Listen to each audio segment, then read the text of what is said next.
this up so we can begin this this meeting.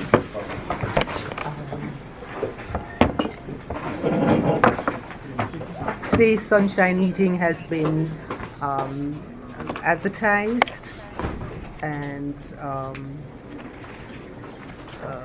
we are ready to begin. So today's sunshine meeting has been properly noticed and properly advertised. We have met all the standards according to all standards. This is a meeting of Commissioner Bastien and myself, along with those interested parties inside of the Heat Ordinance, are here today to discuss openly so that the public and everyone can see exactly what it is we're talking about.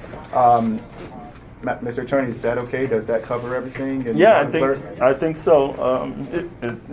It's up to you in terms of how you want to conduct the meeting, and I think everything is being recorded. And thank you. And so before we begin, what I'll do is just go around quickly and ask everyone to introduce themselves for the record. Consider it's been recorded, which is awesome. I am Commissioner McGhee, District 9. Commissioner Bastien, District 2. Happy to be here. My name is Shadi Cheney, I'm the Legislative Director for Commissioner Bassett. Ryan Archer, Government Affairs for Associated Builders and Contractors. Angelica Bennett, Heather Williams Assistant, Dade County Farm Bureau. Jocelyn Guilfoyle, Executive Director with Dade County Farm Bureau. Jeff DeMott, President of Miami-Dade Chapter FMGLA, and on the Dade County Farm Bureau Board.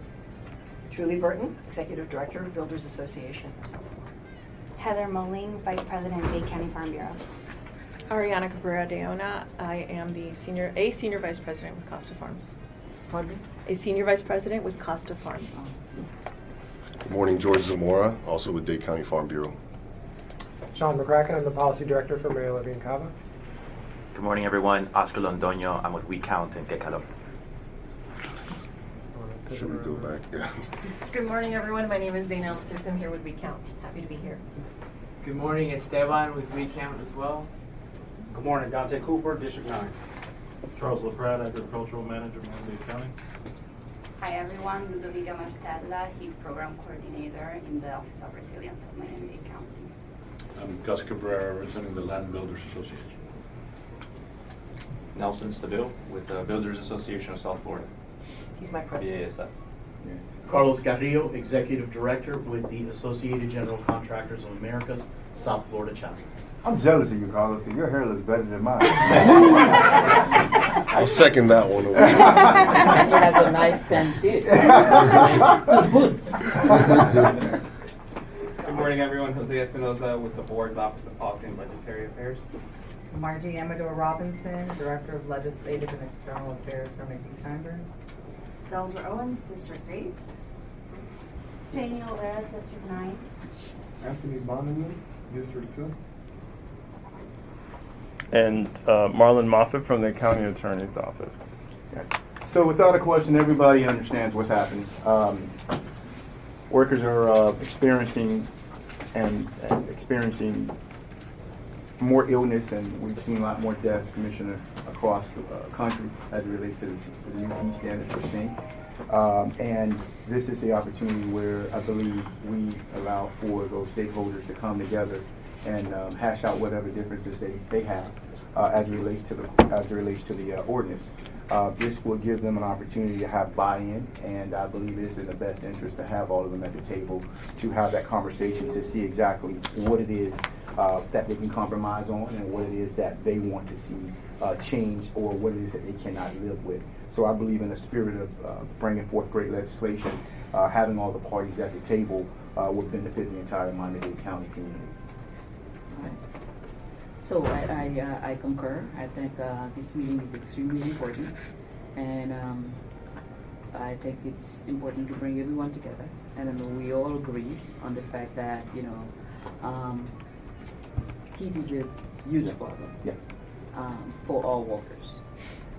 So we need to find a solution. But I also understand that these different entities who have similar concerns need to be in the same room and find a common ground. And then I think this morning there is an opportunity to do so. I believe so. Yeah. Truth of the matter is we cannot dismiss the fact that we have pretty much everyone from the industry that's going to be affected, including the people we have the experts, they understand this area more so than I believe any elected official will ever understand it. And so I think giving them that opportunity to go ahead and amass their potential, their expertise, and all of their solutions, I think this is a win-win for the entire Miami-Dade County. Indeed. Indeed. All right. All right. So what we'll do is, I know, Oscar, you have this ordinance in front of you, right? I know, Heather, you had some concerns, and Trudy, you had some concerns, and I know your industry is going to be working through you so that everybody doesn't come all in and we get nothing done. I know, Heather, I know the industry is working through you with farmers. There's someone else, I forgot, another organization here. Not an organization, but we're working together. Okay, working together? We're all working together. And what we're going to do is, at some point, Commissioner and I, we're going to exit out. I'm going to exit out of the room. I don't know if you're going to stay. I will follow you. Okay, I'm going to exit the room. I do believe that this is an opportunity, a table of consciousness, where you individuals can come together and work this out. I'll give you all probably about 40 minutes to work it out. Once you work it out, we go from there, and whatever you can't work out, I believe at some point the commissioner and I will get together and see what it looks like, Mr. Attorney, and move forward. Okay. And I can just say this, you know, whatever happens today, you know, we know what we have to do, and you all don't know exactly what it is that we want to do. So I think, you know, you have this opportunity to work this out and make this work for all of Miami-Dade County. So, Commissioner McGhee, Commissioner, there are two other groups here, Associated Builders and Contractors and Associated General Contractors as well. So there Can we get you 2 chairs, if you don't mind? I'm good, man. I'm good standing up. You give me the compliment about the hair, that's gonna hold me up. So I'm fine. it's not just Okay. BAS, it's two other groups, the Okay. Farm Bureau and Okay. WeWorks and FNGLA, and I don't know who else. WeCount. Okay. Commissioner, So- I'm sorry, just a question to clarify the process. Are you leaving now before we can speak about it? We would love, I think, the opportunity to be able to share some insight. No, I think right now for this one, I think once you open the door to speak directly to us and give us your position, everyone else is going to have the exact same opportunity. So what we're going to do is we're going to exit out and allow for you all to have that conversation with those who support it, those who want to see change, and those who don't want to see it at all, to try to come to a common ground and make this thing work for everyone. Well, make no mistake, this issue is really important to us. Very important to us. When we're talking about people dying, you know, as a result of these strokes, family members losing loved ones, this is important. This is extremely important. This is just an opportunity for you, all the different groups, to be together and find common ground. And as Commissioner indicated, we will take action. There is no doubt about that. We will take action, but we are giving you the opportunity to hash it out. And then we will be back in the room. So no worries here. Okay. We will be back. Commissioner, could I ask a question? I mean, the initial premise of this seems to be on one study that was done by an organization in this room. I hear you. But what we're trying to do is get everybody to have a conversation. I hear you.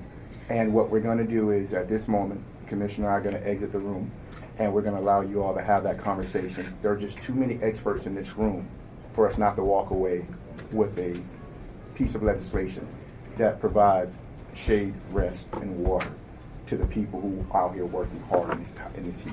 And So I have my staff here, and Commissioner has his staff here. So. If you all step out, is it no longer a sunshine meeting though? Yeah. Is it still recorded? Okay. Yeah? Yes. Still recording.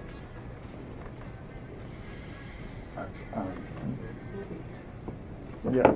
Oscar, you handling, who's going to take the Yes, question for WeCount? I'll sit there, You Commissioner. can come over, Yeah. Sam. Okay. Watch this work. Yes, for the entire thing.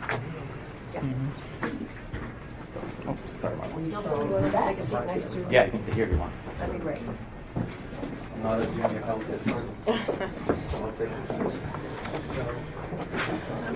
So I guess then we kick this off. So, Oscar, nice to meet you. It was Costa Farms. Yes, from Nice to Costa meet you. Farms. Could you just Yeah. hold on one second? Nice to meet you. Ariana. And I didn't remember your name. Matt? Esteban. Thank you. Ariana. He asked us to hold here Oh, for no, a second. no, no, They no. asked You us want to hold do for a that second. now? Nelson, nice to meet you. Okay, so we'll just take a short break while you do that, and then you'll come back. Okay. So the clerk needs to take a short break to communicate with our office, and then we'll resume. Okay. So we pause? Yes, if we could just pause. Intermission here. Yes. Okay. Intermission. No, we haven't started. Here in South Florida, we represent outdoor workers who obviously care about their jobs, and what they're asking for is safe working conditions. We know that there are responsible employers out there in Miami-Dade County who are following best practices, and I think our interest is just to create a new set of protections, a new floor that can actually create best practices for the entire industry. And so I think today, hopefully, we can hear from you all about what your concerns are. What are the areas in legislation where you might want to see changes, and so that we can listen and see if there's common ground. Sure. Thank you, Oscar. I'll get it started here, even though probably won't be the one speaking the most on behalf of our group, especially the construction industry. I think what you shared is absolutely correct.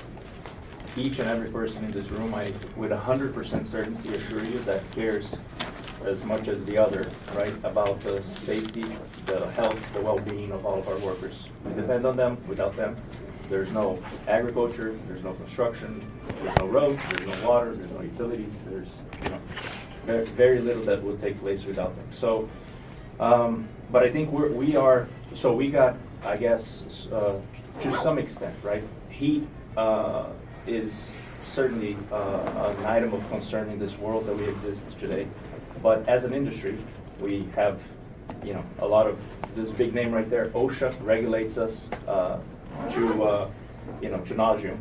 And for us to, when we received the proposed legislation, became aware of it. For us, we, honestly, giving the statistics, right? We monitor how many accidents, regardless of the nature, happen on every single job site across the entire state, the entire country, every single day. Agriculture, I'm sure it's the same thing, right?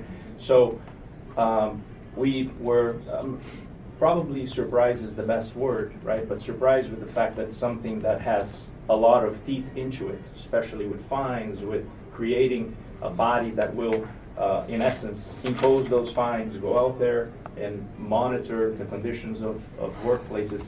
For us, I mean, we just don't see the issue being as prevalent as possibly some of the reports that you use, right, to base the legislation in. So I guess we wanted to hear from you, right, the nature of what got, we know that there has been one incident in particular that probably kick-started this whole process, right? But I think we wanted to hear from you first on, who is the outcry coming from, and just give us a little bit more of a background for us to then start debating, because honestly, I mean, the general perspective from both of our industries is that we're regulated federally by OSHA, who, as a matter of fact, is in the process of providing even more strict and further refined guidelines, right, for us to follow. Advanced rulemaking. In stages of advanced rulemaking. So for us to have another layer, another body, which is in Miami-Dade County, right? So what happens for that same worker that works here in Miami-Dade, and then the next day he has a job in Broward, right? And then the other day he has in Palm Beach. I mean, he just forgets everything. How do you, we're not going to be able to, on a county by county or city by city basis, even be able to kind of put in place any sort of consistency. So that's why we feel a federally mandated sort of guideline is something that's a little bit more easy to implement, effective, et cetera, in addition to the fact that a lot of it already exists. So we wanted to hear from you first, I feel, right? Yes. And then we can sort of give you. And what I hear from you is that you support a federal rule. There is already a existing Under the general duty clause of Yes. OSHA, we're already supposed to be overseeing the health and safety of our workers, and that actually triggers the 81 degrees. Yeah, and I think we were going to allow a young lady over here. I'm sorry, I forgot your name. Heather. Sorry, Heather. My apologies again. Martin, I don't remember anybody's name. Heather, you had questions regarding the study that was used to establish this. Yeah, and I think that's a good segue from what Yeah. he was just speaking about, just kind of how we got to this piece of And just to legislation. note, I have Esteban and Zena, so they'll be taking notes so that I Okay, can remember. okay, the absolutely. names. Yeah, so I think that it would be great for you guys to kind of open that up and kind of go with the study. And I know that the study kind of is quoted specifically in the whereas clause, and that's how I found the study. And it seems that that's where this ordinance was written from, which is a study that was done in 2015 and 2016 with 313 people, which is only 0.09% of the entire outdoor workers that are mentioned in here. So I thought maybe you could tell us, like, how did this get gathered from the study that you guys did? And so what I'm hearing from some representatives, and I want to hear from the rest, is this is not an issue. You're incorrect. Well, we already have standards in place. Where did you get your information to say that we don't have standards, that we need more standards? That's my question. So I think that's probably where we should start the conversation, is with OSHA. Because I hear the point that OSHA has a regulation in place. So Condell Eastman, who's the area director, very familiar with him. Yes. We have an alliance agreement between WeCount and OSHA. I filed OSHA complaints for the past 7 years. I'm very familiar with what OSHA regulates and what it doesn't regulate. And what I'll say is, yes, there's a federal rules making process. I'm sure you all know it takes years for those rules to go into effect. On average, 8 years or more. They're in advanced rulemaking right now, Oscar. And also, remember that in 1970, they, as you well know, because if you're very familiar with OSHA, I'm not telling you anything you don't know. I think it was general duties provision in 1970, general duties clause. Okay, first, then several years ago they came out with a national emphasis plan on any number of other plans and standards, not just for heat, for steam, for dock workers, for people who work in kitchens and so forth. So that was just a few years ago. Yes, they are in advanced rulemaking. I worked in Washington, so I understand Washington speak. Advanced rulemaking, they got only a couple of years left to go. It's really, as a matter of fact, Nelson was going to be on, is still planning to be on an OSHA panel. Small business OSHA panel that has 6 more panels to go and should be done by the end of the year. But that's their schedule. In actually taking feedback from business owners, subcontractors, contractors, suppliers, material suppliers, all kinds of different industries, in order to be able to make sure that the rulemaking is in line with circumstances, characteristics that folks have to deal with on a day-to-day basis, that a lot of times us who have the opportunity to be under air conditioning and wear these nice jackets don't really, right? We don't have. Of course, I started my career a long time ago as a helper in a construction job site, so I've lived it all. But the point is that this is ongoing, right? And they have an objective to, I believe it's by the end of next year, truly, to effectuate all of the fine-tuning of the legislation to, right? Yeah, make mandatory and adopt. Are we making federal Well, policy? can I? here? Yeah, We're not making federal policy, all right? Well, We're talking about a just- Miami-Dade County ordinance, and what we want to know is what data are you using to come up with the recommendations that you're making, right? Because we were left here by the commissioners to negotiate with you, which is really interesting. I've never seen the situation before. So we'd like to know your basis for the ordinance that you wrote and handed off to these commissioners to submit. So Yeah, please. that was my question. Yeah, and so, I think just to clarify the point, our WeCount report is one of many studies that exist that we're happy to share with every single person in this table that tracks medical journals. Health science, right, is very clear about occupational heat-related illness. Are they It's been tracked Miami-Dade for County decades. specific? Are they Miami-Dade County specific? Our report was. Are there From other studies 2015. that you have? Okay, so from 2015, you spoke to 13 people, and then the following year surveyed 300 people about conditions that were in place in 2015 and 2016.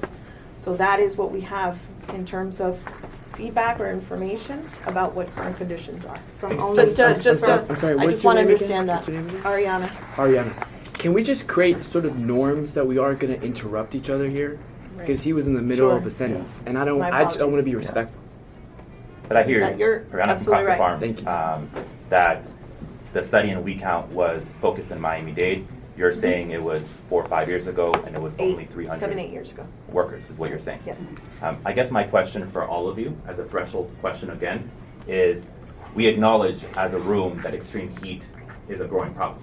Oscar, I love your rhetorical tricks. No, we it's just not a want to trick, know Carlos, the though. statistics. What statistics are you using? Tell us about your study. Okay. We want to know about your study. We've asked you several So, times. and Esteban, how about we compile, right, the medical journals, the reports that have been already compiled, not by us. I'm And we asking can share you, it with you your afterwards. your organization is proposing this legislation. Yeah. We want to know where your data is coming from specific to Miami-Dade County. I can answer that, Carlos. That'd be great. It'd be nice to have somebody answer that question. Thank you. And again, we have representatives from other commissioners here. I see Margie and I see Deldra. Let's be respectful to them, right? Let's not interrupt each I other. think it's respectful if we get to the No, no, no. Speak up. I'm just. They don't need to be respectful to us. We're actually looking forward to hearing the response to the question that's being posed on several occasions, and nothing has been answered directly. No. So don't worry about us. We're just flies on the wall. We just want to hear the answers that they're not receiving. Yes. And so to give you a very specific answer about Miami-Dade data, we actually have a representative here from the Office of Resilience. So there was a report that was published just last year that, researchers from Florida State University, from FSU, from other universities, and what they found was, on average, yearly, in Miami-Dade County alone, there are more than 300 heat-related hospitalizations every single year, and at the very least, 34 deaths that are attributed to heat.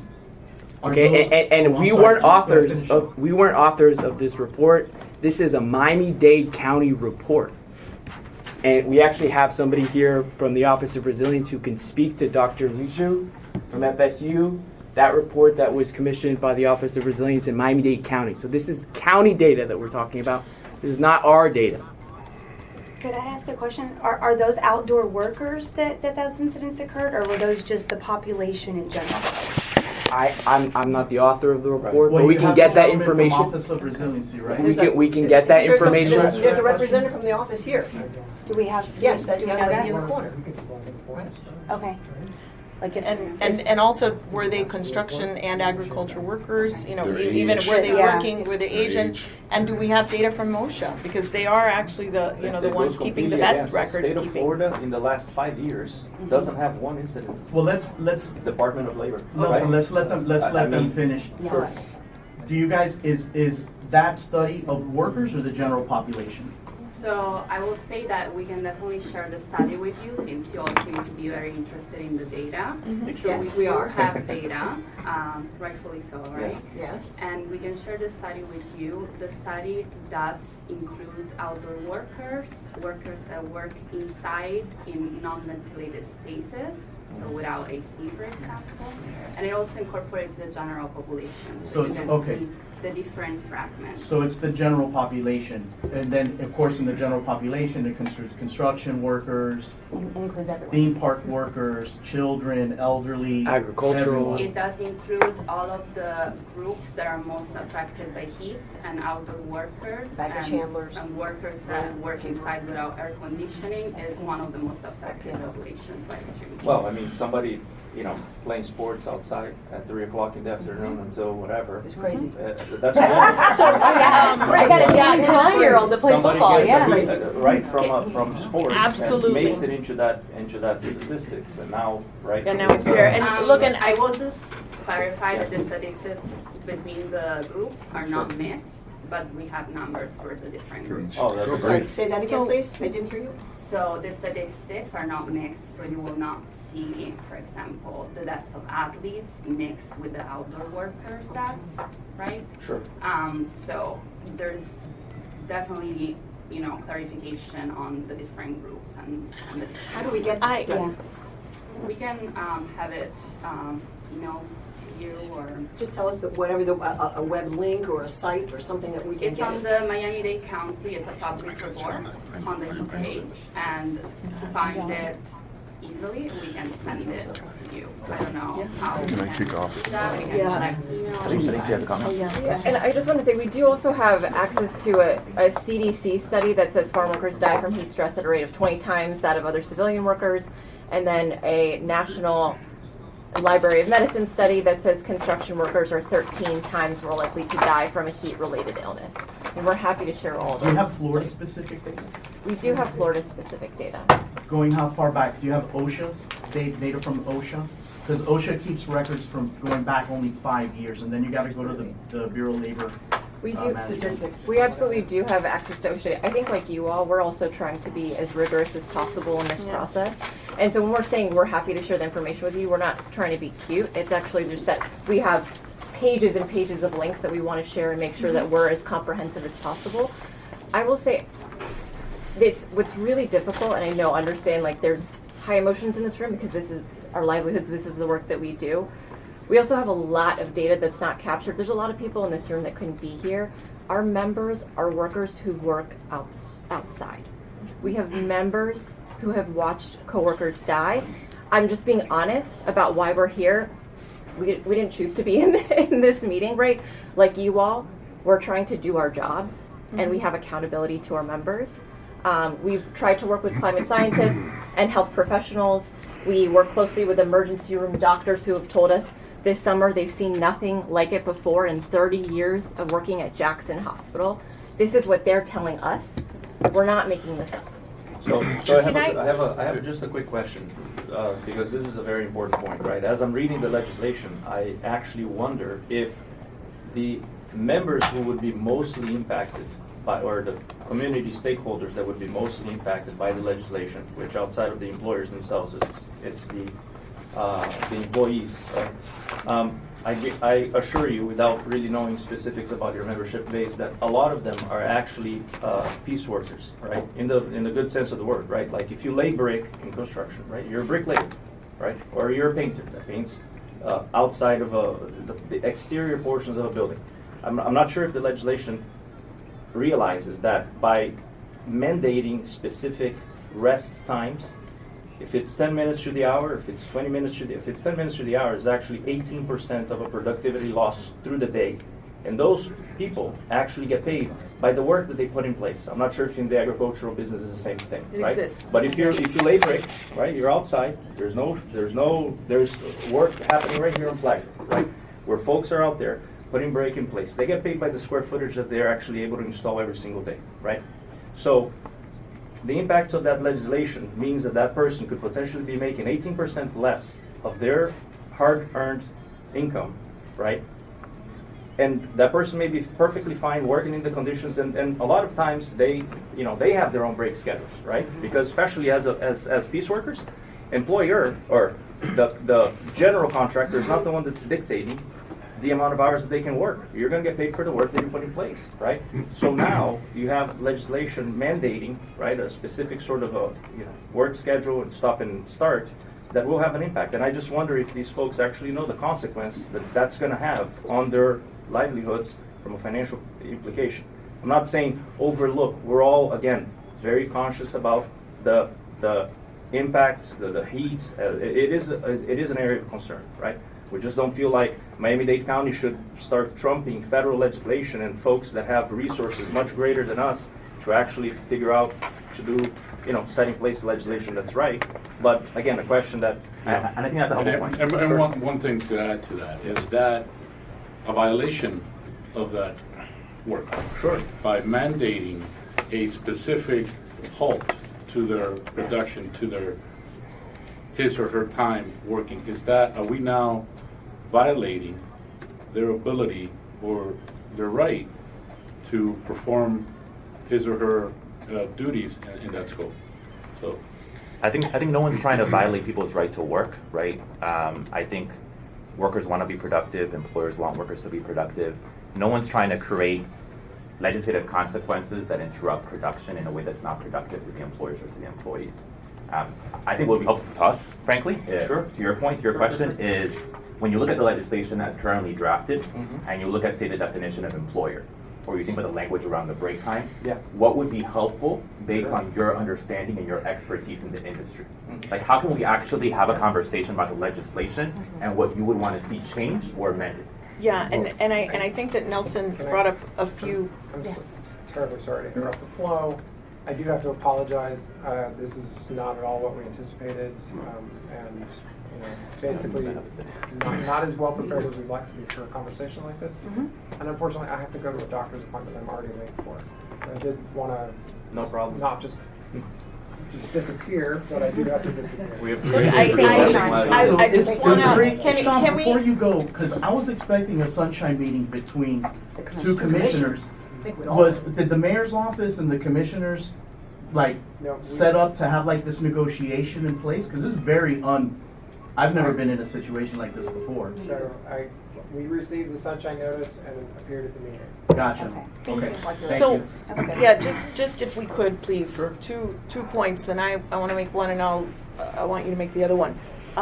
You bring up the CDC, and I think this is a great opportunity for us to sit and talk, because there's probably a lot of misconception out there about the conditions and what we're doing, and as some of the people who are with the county know, when COVID hit, as an industry, agriculture was hit hard.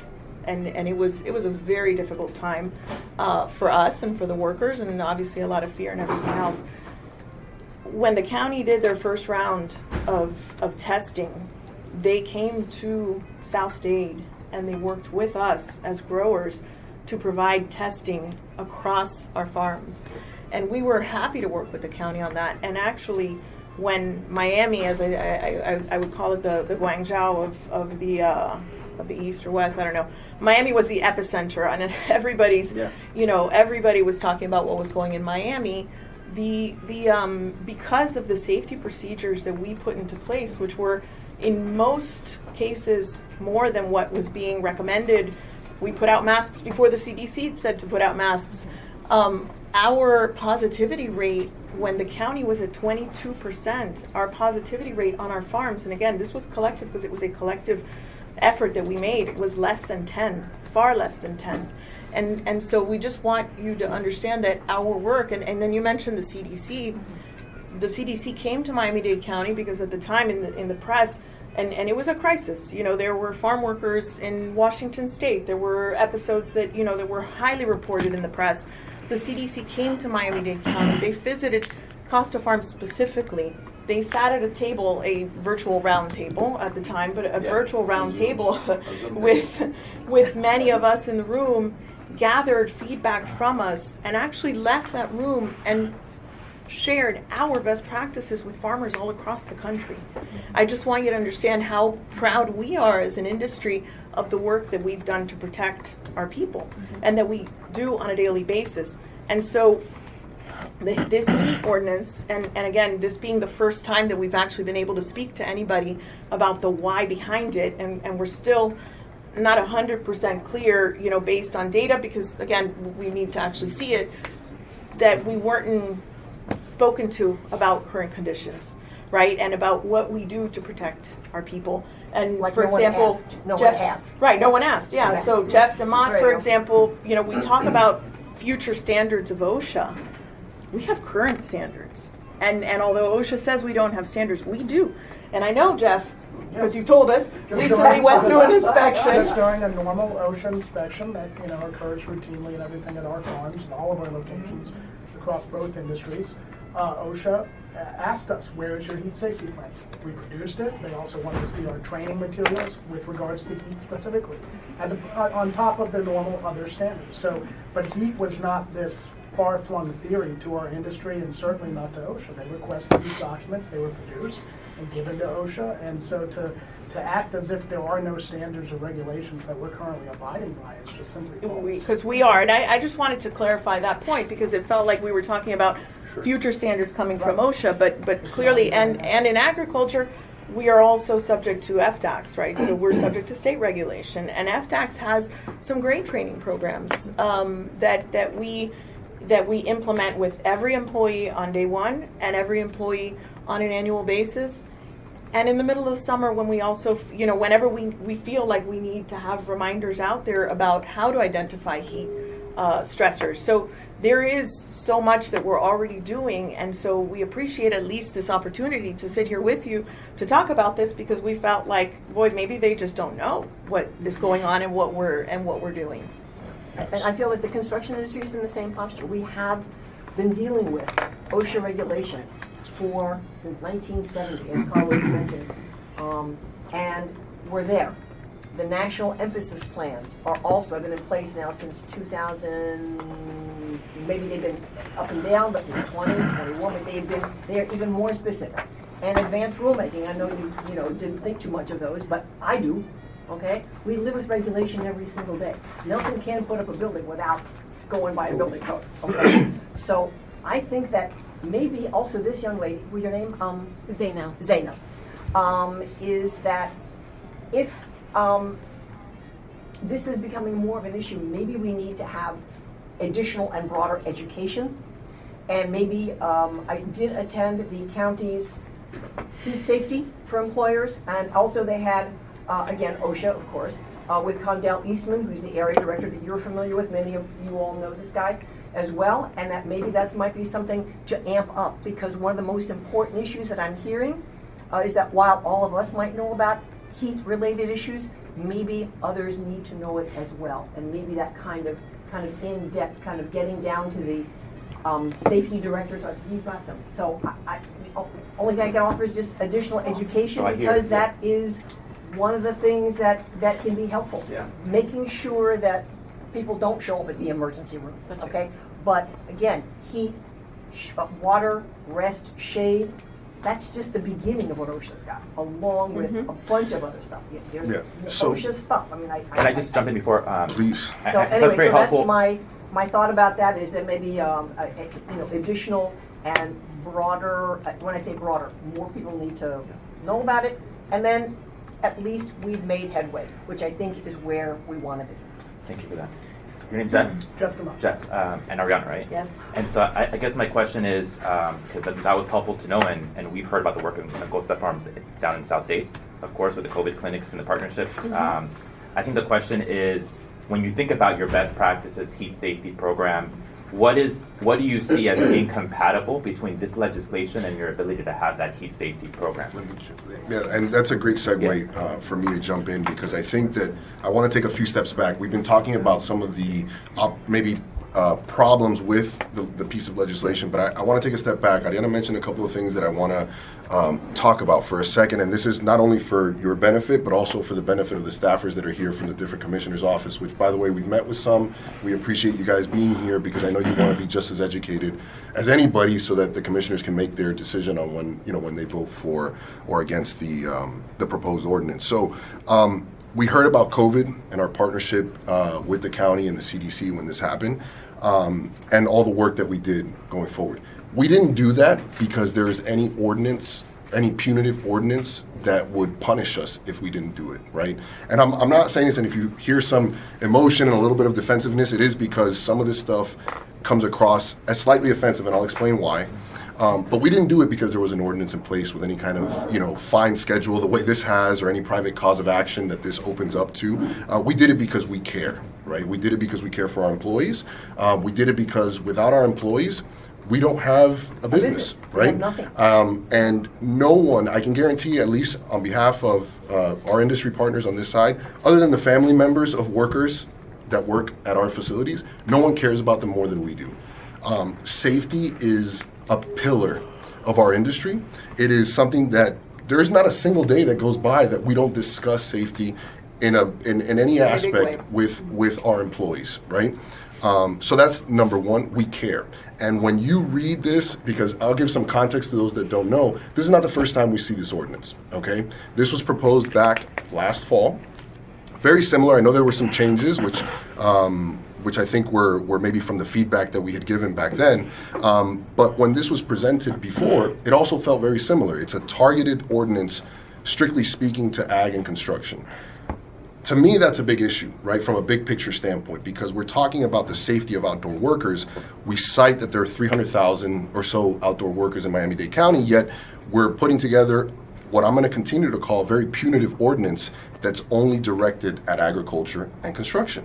So not only that, I mean, there are certain exclusions within the ordinance, right, that exempts certain organizations from the ordinance, which I think is incorrect, because when you look at somebody like OSHA, who's a federal agency that oversees health and safety, there's no one exempt from their standards and their guidelines, right? There are exemptions for record keeping for certain smaller employees.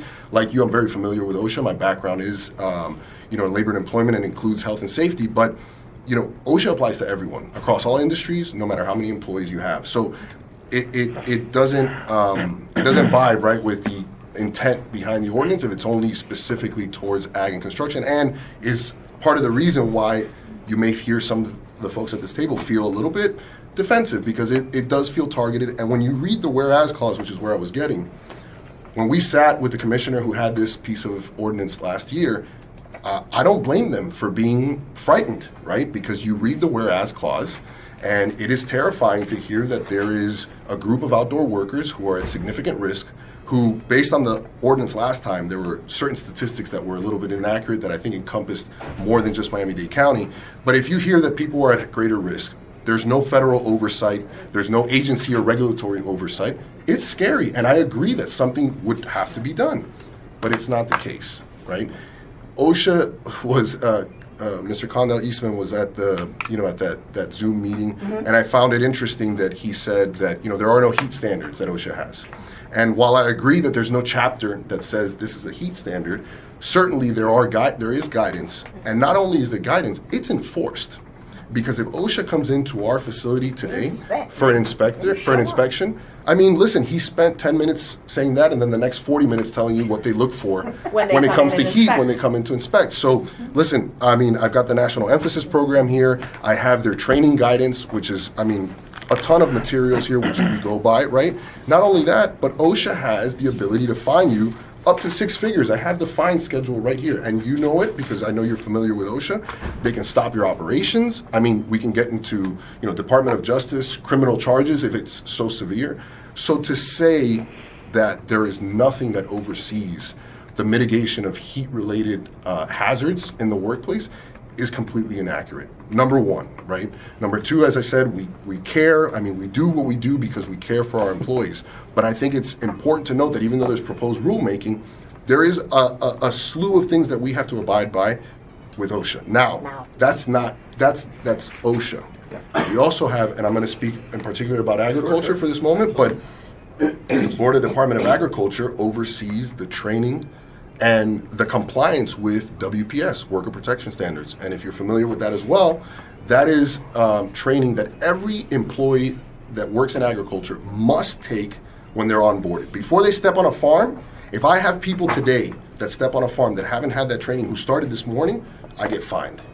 And they're hefty fines as well, right? We've been through these inspections before, so that's number one. Number two, we are required to do this on an annual basis. Right? So the WPS training has to be done on an annual basis. They check your records. They'll ask you for 5 years, 3 years worth of records, and they go through it with a fine-tooth comb. So that's another agency that's now state-specific and industry-specific, right? That has a set of training that we have to abide by. Now, that WPS training is meant to cover and give you best practices on how to handle pesticides, the application of pesticides. And it makes sense that within there, if you're wearing personal protective equipment, heat becomes a bigger issue. So of course, there's an entire section just on heat safety, recognizing the symptoms of heat stress and what to do if you recognize those symptoms. The department, that WPS comes from the EPA federally, and it's overseen by FDACS. They have an entire library of training on their website with incredible materials that we've taken and used in our industry quite a bit to provide the training to our employees. So again, I think it's a step back, and for everybody here from the Commissioner's office, I think it's important to note that there is guidance and there are standards that are enforced by these agencies against us on a daily basis. There's not a single day that goes by that we don't do this. So we do feel that the ordinance entirely is unnecessary, right? Because you ask us, well, and we're asking back, like, what is this solving for? Right? We understand that there are studies. I'd love to see them, because right now all that was cited in the ordinance is that 2015-2016 study, which again, I think there are issues with it, right? The sample size, the fact that it was only horticulture folks that were interviewed, right? Not the entire ag industry. Nobody from construction was asked about it. Zero. And it certainly doesn't reflect what the current, not only what the conditions are, but what we're doing as an industry already and what agencies we're beholden to when it comes to heat standards, right, and mitigating the risk of heat. So again, we're kind of stumped with what is this solving for, And right? I want to respond because those are Please. fantastic points. They're very clear. And so I heard a number of things. One is the idea of coverage, and I want to walk through all of them. The idea of feeling targeted, that's only focused on agriculture and construction, and I want to flesh out that. Two, the idea that there are federal and state regs, or at least guidances that you all are already implementing as best practices, that you don't see the necessity for additional local regulation. And then third, the idea that you, right, and some companies here perhaps are doing things already voluntarily. What's the need for enforcement? What's the need for penalties, right? And I imagine like we can address whether or not in fact every single company in Miami-Dade County is compliant or not, right? But I think ultimately first, in terms of federal and state regs, we've discussed it. There is a national emphasis program, the NET program. I guess my question in response to that is, if in fact FDACS has a heat safety plan, if in fact there are examples of best practices and voluntary standards, why not find a way to incorporate those standards here? For example, where having that annual training program, right, counts as having complied with the required education training. How do we find ways to sort of synthesize the local regulation with your state and federal programs that you're doing either because there's regs or you're doing voluntarily? And how do we make sure industry has a role, right, in shaping what those training requirements and programs will look like? Is one open question to everyone in the room. I think two, for coverage, right? I'm trying to better understand this idea that you both feel targeted, right? Because it's only agriculture and construction. Do you support the idea of expanding it to more outdoor workers? Or are you saying you feel targeted, but you don't want any legislation for anyone? Yeah. Let me answer a couple. Oscar, go let me ahead. ask you a question. What I hear you saying is that if companies are doing this, you would be okay without any need for enforcement by the county? So I think just to be clear about OSHA, as one example, right? How many investigators does OSHA have across the country? Oh, plenty. They have plenty here. I don't know those numbers, but I'm just, because you didn't answer my question. You answered my question with another question. So you would be okay with a complete, just taking the teeth out of this and let's not have any need for county inspectors coming out to job sites? Education? I'd like to hear his answer, Oscar. Are you okay with that? I'll be direct. We believe some level of enforcement is essential for this local legislation. We believe there has to be some way to deter non-compliance, right? We acknowledge that there are responsible companies that are already doing this. They're providing the rest breaks. They have water, which they should already be providing, but we've had to file complaints this summer because there are workers who are having to bring their own water bottles, right? Water rights are not being respected in a certain segment of the industry. We have to acknowledge that, right? So you don't think workers should bring water onto job sites for themselves? OSHA requires employers to provide water. Correct, I got that, that's true, but. We all acknowledge that. Yes. Yeah. We all acknowledge. And there are work sites, perhaps not Costa Farms, but there are work sites right now in Miami-Dade County where we've had to file complaints because workers are not being provided their rights under OSHA. And so ultimately there has to be stronger municipal enforcement for a variety of reasons. I want to address it very concretely. One, I mentioned the question about investigators because it's important. There are 1,850 investigators nationally to cover 170 million workers, right? One investigator for 70,000 workers on average. OSHA simply does not have the staffing, the resources, the field operation to be able to regulate all of the work sites in Miami-Dade County. And the nearest area office is in Fort Lauderdale, right? And so what we're saying is we understand OSHA is playing a role in heat enforcement through the National Emphasis Program, but it's not enough. It's not adequate. And as a result, Miami-Dade County can complement that regulation, that enforcement, by investing some resources and expanding that. So more work sites are regulated.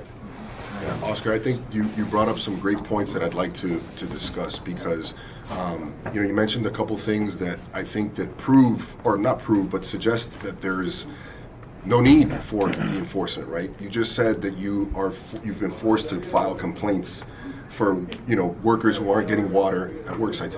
I still don't hear as to why you think an additional piece of legislation that's punitive in nature would address those people who, despite the fact that there are requirements and rights already based on OSHA regulations, are not doing Under it. water rights specifically. Water rights or not, because again, as I mentioned, OSHA does have the ability to cite you for these issues. So again, there's already something there. I don't disagree with the fact that I think that the county can do something to help promote the health and safety of employees when it comes to outdoor work. And which is why, and I'm going to take this opportunity to call out Commissioner Bastien's office. When we were meeting to discuss this ordinance, one idea that was brought about was an emphasis on education, kind of taking the national emphasis program that OSHA has in place, not using that, but using it as an example, right? If what we're trying to do ultimately, Sorry. yeah, no, Interrupting no you. problem. No, that's okay. You know, if our goal, and I think it's a common goal, because let me say this, we're sympathetic to the cause, and I think everybody here can agree that we're sympathetic to the cause of protecting workers from hazards at work. We don't want people getting hurt. What we're not sympathetic with, obviously, is the ordinance. But if the goal is, let's protect outdoor workers, let's make sure that employers are doing the right thing, we already know there's an enforcement arm federally and at the state level, right? We already know that. If what we're trying to do is make sure that everybody's compliant, because you're right, I can't sit here at this table and say every single employer in these industries is compliant. But if that's the goal, then as we mentioned during our meeting with Commissioner Bastien's office, why can't we do the same thing by educating, right? Instead of using sticks, right, we use carrots, right? Why aren't we educating? Why isn't the resources, instead of going towards this punitive ordinance that's gonna hit up, because we haven't talked about the fines, right? But these things add up relatively quickly. I'm reading through this stuff and I'm seeing that if, hey, our water is off by a couple degrees one way or the other and we have 100 people on a work site, there's no warning, right? This is $1,000 violation per person out there. We've got a $100,000 violation on our hands for a technicality. So instead of that, why aren't we focusing then our efforts on educating the industries, not just construction and agriculture, in what the best practices are to mitigate heat risk? So if the county's going to put resources towards something, why wouldn't it be a program that's saying, hey, let's go around. I mean, we have a heat safety officer, right? She seemed very open to the idea as well that educating would be a great way to start this off. I mean, what if we did a 2-year emphasis on heat, right? It's hot this summer. I get it. And measure and monitor. And measure and monitor. I mean, what would be the downside to that? I don't see it versus putting an ordinance in that really is, once again, another layer of regulation on top of what we already have for the purpose of enforcement. Not to mention, again, when we start thinking about, hey, this ordinance has, opens up a private cause of action. We haven't even talked about the fact that it expands liability in an unprecedented way to not only employers, but landowners, right? So we're talking about mixing or going against well-established bodies of law. And I'm just going to give you an example. There is Department of Labor regulations, there are employment laws, there are tax laws, immigration laws, workers' compensation laws, which say that I have to have a level of separation between ourselves and our independent contractors. This does the opposite. It makes us responsible for not only our independent contractors and their workers, but also it makes a landowner potentially liable for what the people on those job sites are doing. Not to mention that in construction, you're talking about having a general contractor, subcontractors are their employees. So again, taking a step back, because I don't want to focus too much on the details of the ordinance, but more of the purpose of it. We agree with the fact that workers should be protected. We sympathize with the cause that if there are bad, people out there not doing what they're supposed to be doing, we should educate them. And if they're not doing what they're supposed to be doing, there are arms of enforcement already, methods for them to be, FDACs can pull your business license away. So there is a threat of your whole business being stopped and not able to do business if you're not complying with their requirements. So look, there's already a mechanism in place, again, speaking for agriculture, on required training when you onboard somebody and an annual recertification process to do it. Maybe there needs to be added training for managers and supervisors, right? Maybe as part of that continuing education, and I know that construction has just for the record, every manager and has to go through it. Everybody's already there, but potentially something specific for them. I could already see that there's a mechanism in place that we could implement additional training requirements for these folks. I know construction has their continuing education requirements. What if we focus that as well? As I'm sure heat is covered, but we can add to that. So what I'm getting at is kind of like, what does it ultimately, what's the goal? And if the goal is we want to protect all outdoor workers, I don't see a better way than saying, hey, county, let's emphasize this across the board with everybody. Let's get people out there. Let's get information out. There are tons of training materials that already exist that we can pump out, and we can monitor how things are going over the next couple of years, let's say. But again, you're talking about targeting. Why do you feel that way? You read the whereas clause, and it makes it seem like we're not doing anything for our people, which is just not the case. And I want to right? respond, So and that's not our intention, right? But I'll pass it to Zaina, and then I want to respond to your point. Yeah, I think I'll try to be really quick because I don't want to waste anyone's time here. I think that we've made clear and that we all know it's hot outside. I think if you ask anyone on the street, they'll tell you it's hot outside. Sure. I hear you. I don't think we're going to come to a conclusion and in agreement for the purpose of the legislation.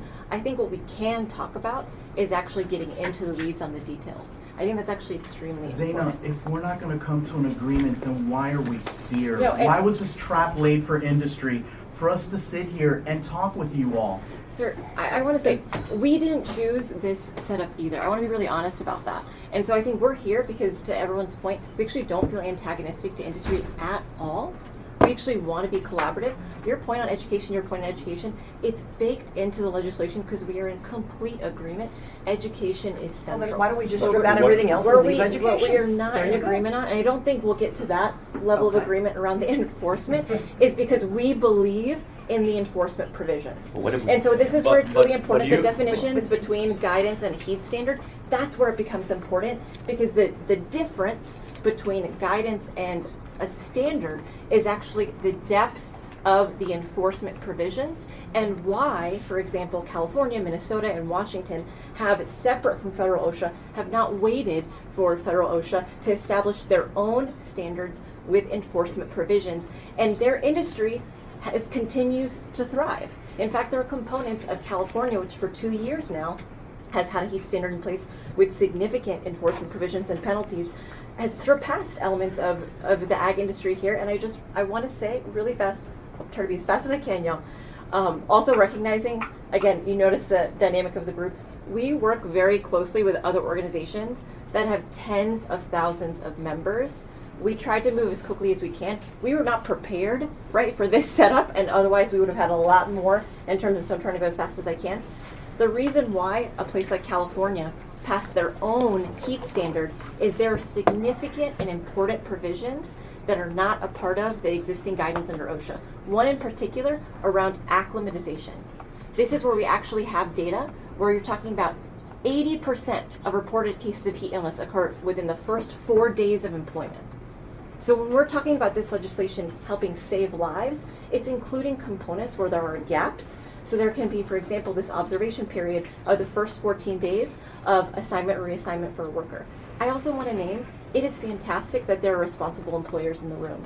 It is amazing that you all took the leadership to protect our workers during COVID. We heard a lot of different stories. That's actually the purpose of a heat standard, so that we're all on the same page about what we're being held accountable for, because what we don't want to do is wait for just some employers to do the right thing and then constantly hear stories of the employers that are not doing the right thing. And the last thing I'll offer, it's not new for Miami-Dade County to pass legislation that adds labor enforcement mechanisms on top of existing federal standards. We have a wage theft program. If you steal your workers' wages, you can go through the DOL, or you can go through the municipal wage theft program and help recover. I have supported workers to go through that process, and they got their money back. And there are consequences for employers who rob their workers. So what we want to focus on are consequences that we're all on the same page about for employers that do not want to do the right thing. You all have a lot of employers, or you are employers that are doing the right thing. Let's work together and figure out what we can come to an agreement around, but we will have to have consequences for employers that don't do the right thing, because a worker died this summer because an employer did not do the right thing. I've sat next to plant nursery owners who have told me when they saw their employee collapse, they immediately went into action. There is not a standard where we're all doing the same when a worker collapses from heat. By the way, under OSHA, that employer was supposed to respond to him whether it was heat related or not. So there is a standard in place, and anybody, just being a human, should respond right away. But someone from county had a question here from one of the commissioner's offices. Before we do that, the commissioners, they'll be rejoining the meeting in the next 5 to 10 minutes or Wonderful. so. We wanted to see, is that enough time to bridge the gap in between your discussions? No, I think that it's been pretty clear that we're not going to bridge. I think We're Zia waiting for just some mentioned, but statistics as well, so I think some there's data. a lot of stuff that's pending. Honestly, Dante, I think it would be better if both sides collected the additional information they need to, I guess, in their separate groups, decide if they can compromise on this legislation before everyone comes back to the table. Because I think going back and forth isn't gonna solve anything, because you need more information. WeCount probably wants to look at more information that you're considering before we can decide if we can compromise. But I don't think any further discussion here today is gonna help anything. So I don't don't more time to disagree. workshop. I don't disagree with Sade. I think she's right on this. But I then have the follow-up question of, there's a vote on Monday, right? So what And we're kind of in a position where we're kind of pinned up against the wall in terms of timeline, and I don't know where. The item is in committee, it can always be deferred. Okay, I mean, if that's what I the was gonna plan say, a is. few months of deferral. We can ask them that. Yeah, we can let the commissioner decide how long they want to defer and how quickly each side needs to work. I'm sorry, but we are not in agreement around a deferral. That's up to Oh, the I'm commissioners. Well, Because we're not we have there to yet. let them come Say decide. that. Just- Their goal was to get we're some not sort here. of compromise from both sides, and that hasn't happened. And so, once they enter the room, we'll have to let them know what the temperature is and what's the best way to move And forward. just to be clear, I don't think we came into this meeting, at least personally speaking, but I think the majority of our side would agree that we were not under the understanding we were coming here and going to redline ordinance. We were invited to come here to have an open table discussion, ask questions, and, because this is, again, the first opportunity. Well, that sort of happened and we didn't get anywhere. Yeah. So, you know what I'm saying? So that's I why. agree. I'm so sorry, Shadi. Could I ask a Yeah. question? I'm just trying to understand, because the thing that I'm trying to understand, is there any room for us to move forward a legislative item? It seems like what I have heard, please correct me if I'm wrong, is you all would support a legislative item that doesn't have any enforcement? Is that what you're? We don't feel There's that. there's so many structurally, unfortunately, wrong things with the legislation, right? For example, why would you protect an ag worker or a construction worker and not protect a police officer from Miami-Dade County's police department that's working on an intersection that has no shade, that's being paved, the traffic light's not working, and he has to stand there the entire day? Are you gonna fine Miami-Dade County's police department?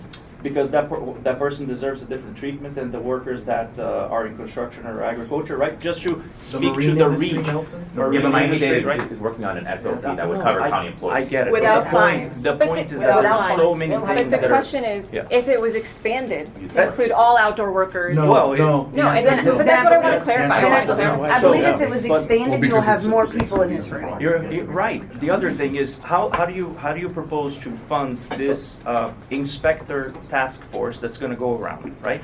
With the fines, correct? Exactly. It's the same thing of you saying, okay, you're gonna be a police officer. The only way you're gonna get your paycheck at the end of the month is if you ticket people for every single violation that happens out there. So Courts guess what's are gonna happen? funded by It's gonna shut down I'm sorry, can I- traffic flow in I'm Miami-Dade sorry. County. It's just the point. I'm sorry to cut you off. Sure. But here's the thing. Their goal, from my understanding, what they said in this room, is that they wanted both sides to come to the table and find a compromise on the legislation. Yeah. I agree with you. Sure. If one side is saying that they can't compromise, maybe their decision when they get back in the room is to move forward as is. So I think will be in everybody's best interest is to find common ground on the policy. Find whatever that is, I don't know. We're in agreement with education. Okay, education. Training and education. and how long that takes, I don't think it's today, you know? Yeah. So Yeah. we need to see that. We. Yeah, go for it. Yeah, I think in terms of that, before the commissioners come in, there were areas that we did want to hear your perspective on potential changes. I hear you that you potentially don't support any level of legislation, but for example, to the question of education, giving employers more time to do education and outreach before consequences kick in for noncompliance. There's flexibility in terms of delaying the effective period. That's currently 10 days. What would you all support in terms of an effective period? What kind of changes could we be on the same page I around? hear your question. I mean, Oscar, I think that number one, if we're talking about this particular ordinance and then just talking about an implementation period, we couldn't support it because it still has a ton of things in here that are problematic. And I didn't even mention, like I said, the expansion of liability, which we touched on. The fact that when we talk about, oh, what's the point if you're not going to support expanding it to all industries? Well, there's a legal question when it comes to ordinances. The county cannot pass anything that's discriminatory. And in my opinion, the way it's written right now, it certainly is, because it's got an intent and yet it's only focusing on a certain. So when we're talking about the details, if you're asking me, hey, if we just put a delay in the effectiveness of this, would you support it? The answer is no, because the ordinance as is has a ton of problems. If we want to go through and redline this and give you guys, suggested changes to it, I would think that it's more productive to start from scratch, frankly. So I know that that's not what you want to hear, Oscar. I just want to clarify the position. I mean, for example, even like adding more warnings before penalties kick in, like, can we actually find common ground on some small changes that address some of your concerns, right? Before wholesale kind of So I think that Oscar, the but answer to that without seeing some additional data, I would love to see some actual OSHA data. I would love to see OSHA data from Miami-Dade County. And you know, we tried reaching out to OSHA to ask the question. Maybe the commissioners would be able to get some information from them. I just feel that before we even go down that route, we want to know exactly what we're solving for. Yeah, and then there's the question, as George started articulating very well, by the way, that really impacts our industry, which is there's so many layers of stakeholders within a construction job site, right? So ultimately, who is going to be to blame for the conformity or not of whatever regulations are in place? And I'll give you the example. You have a property owner, right? You have a general contractor, and you have multiple layers of, yes, hi. Well, what's your proposed amendment then? What's your red line? Well, I think that the best thing is for us to postpone and have a series of meetings to come to an agreement, because there's no way, we are so far apart, there's no way that we're gonna come to any type of an agreement today, tomorrow, or the day after. I did hear some common ground, though. I did hear some common ground. All right, so let's get it. Let's get right to the point. I think everybody agrees water, shade, and rest is needed when the temperature hits a certain degree. Is that agreeable with everybody? Commissioner, but that's what OSHA already. No, I get that. I got this. So do we agree that water, shade, and rest is something that's needed for the worker? We agree?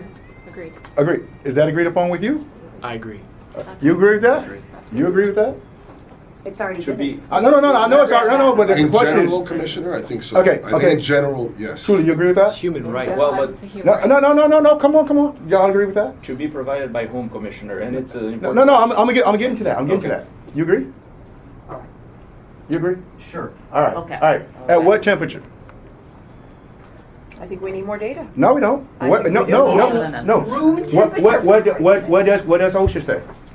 81 Are you talking about temperature for? Hold on. They say 81 Okay. degrees. What is, hold on. Talking about the temperature of water or the Listen, temperature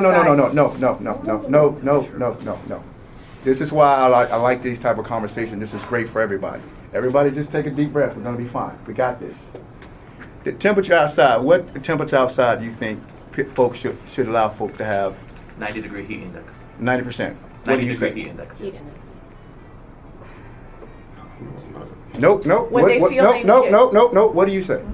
Because each person feels the heat differently. I would like to say 81 degrees, and as OSHA says, it should be every single employer's duty. No. to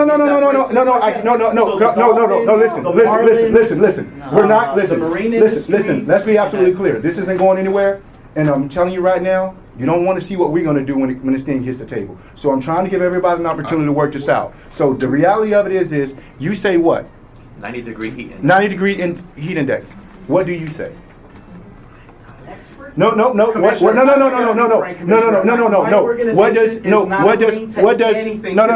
Now you've been unreasonable. What does OSHA say? What does OSHA say? Said it. Right? 81 degrees. All right. 81 degrees. Listen. State standards have different. No. Here it goes. No. I got the floor. Y'all have the floor. Can you check it? Check it Hold for on. me. Why don't we have staff check it? Check this. No. We got the attorney right here. What does OSHA say? What does it say? OSHA doesn't have it. He's an attorney. He's not a safety professional. No. We're policymakers. What does OSHA say? As far as I've been able to ascertain, OSHA does not have a specific heat standard. Okay. They have a general duty standard. A general duty. And- Got it. And Okay. Commissioner, I'm in panel right now in a board working with OSHA to Right. be able to actually set in place the rules. They're working on 2 different levels of heats to actually have different requirements based on the different, Right. the different levels of heat that one is So dealing we're with. saying, so OSHA doesn't have one, a standard, a number. All right. Where did you get the 91 from? 90-degree index was adopted from other state standards that already exist. How many? Oregon, California, How many? Washington. Okay, how many? What's the average temperature in those states, Oscar? No, hold on. No, stop. No, I'm gonna add, trust me. You're making this difficult. Don't make this difficult. This is our meeting. Don't make this difficult. 91, how many states? 90 degrees heat index? Yes, how many Multiple states, but No, that's not a but. How many states? Four. So 4 states, 2 states. 4 states have passed state standards. No, so 4 states, and you want to go 91 degrees based on 4 states. Based on the health science, it says 90-degree heat index creates the level of health exposure that increases the risk of heat stress and deadly heat strokes. Stop it right there. Anybody disagrees with that? Obviously, yes. We'd like No. to Y'all had everybody. No. Listen. Everybody had time. Everybody understands this is not something that came up overnight. Give me something that's going to challenge what he's saying, or give me something that can say to him, consider this or lower it at this particular heat index. Give me something. I don't want feelings. I want pure fact. If you don't have a science, that's okay. 100-degree heat index. 90-degree heat index can be 80 degrees depending on the humidity. So when you're in other states that have a 90-degree heat index, those are states that don't have the humidity level and don't have the breeze that we have here. So in our area here, and as well as having different parts of our county that have different temperatures, it's obviously going to be hotter here in Miami where there's no trees and there is no agriculture. In our area, the temperature is different. So when you have a county-wide number, your area, what area? in Homestead and Florida City area where all the trees and I agree. plants are grown. Oscar, she just gave you a number. Common ground, 95 degrees heat index. In the middle. No, hold on. No, they're talking. Yeah. She said 100. She said 100. He said 91. Which is a compromise. We're at 90. What about 95? Cut it in the middle. That's a compromise. No, it's not a no because we're following the legislation one way or the other. I'm telling you what's going to happen. We're going to put a number in there. And I'm telling you, I don't know if y'all going to like it or not. Everybody's going to walk out of this room losing something. The question is, how do we make this work? He gave a number. She gave a number. What's the compromise number so we can get on to the next issue? There's 3 issues right now we're dealing with, and I believe we can deal with this one. This one right here is the first one. What number? 100. What do you say? 95. There's a compromise. We raised from 90 to 95. There's a compromise. There has to 95 be is a compromise for There all of has us. to be a compromise. Give me the number. There has to be a Give me the number. compromise. There has to be a compromise. Can we? No, coming back. This is it. Science. No. This is it. You can argue that later on, but I'm telling you, in order for us to do what we got to do to put this thing on the agenda, to get this thing out of the way, I need a number. See, I don't want to come in on Monday and we sit down and say, okay, well, they argued just a number with no science behind it, came up with the number, this is what it is. Now we say, oh, the ag and construction agree with WeCount, and we're not and the agreeing. proposed to everyone is saying that. Heather, I don't want that to happen. Heather, you know me well enough, and you know I'm not asking you to agree with WeCount. I'm not asking you to agree with anybody else.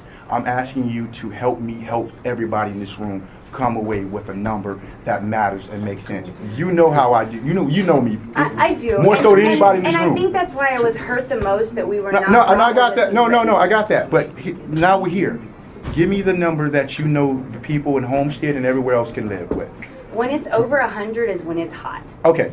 So the heat index. give me the number that you want to see. It's 100. 100 heat index. What about what you say? Commissioner, we're acting in good faith. We moved I from know. 90 to 95. I know. So they moved from 90 to 95. You want 100. That was your Yes. starting number. Yes, because the days, because we've been tracking this, and so there has been some beautifully breezy, cool days, and when you look at it and you're like, oh, it's 106 Right. heat index. Those would be hot days, but when you're looking at it sometimes and it's 90, it can be 82 degrees, 80 degrees, depending on that humidity level. Okay. And so this is a dangerous thing to say, okay, 90-degree heat index. I mean, in reality. They said 95.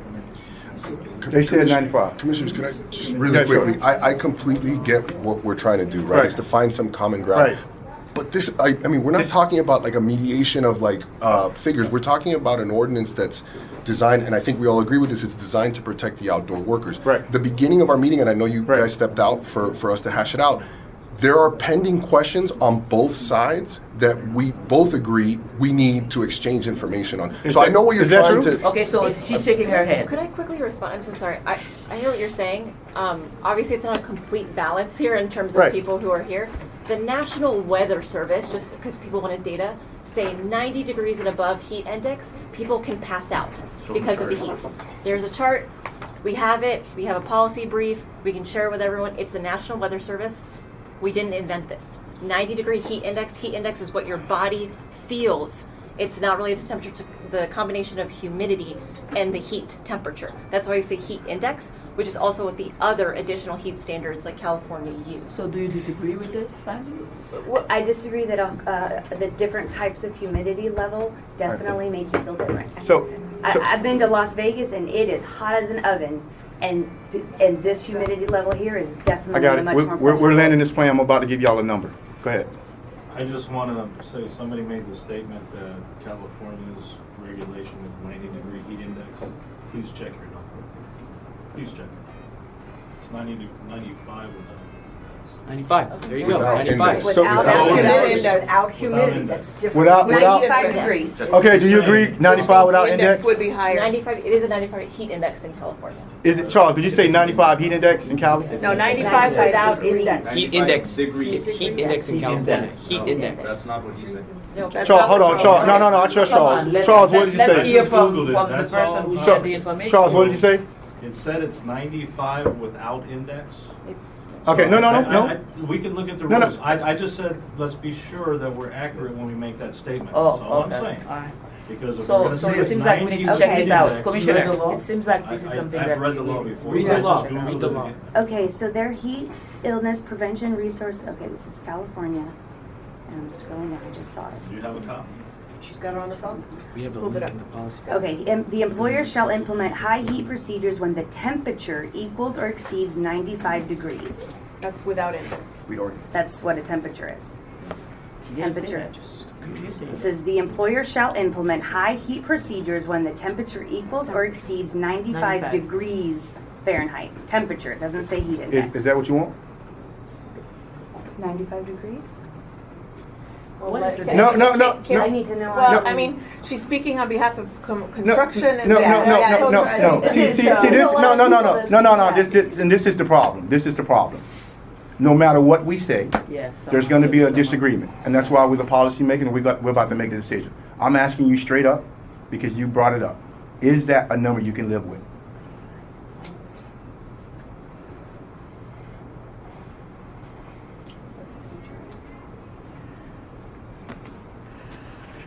Okay, Commissioner, I don't.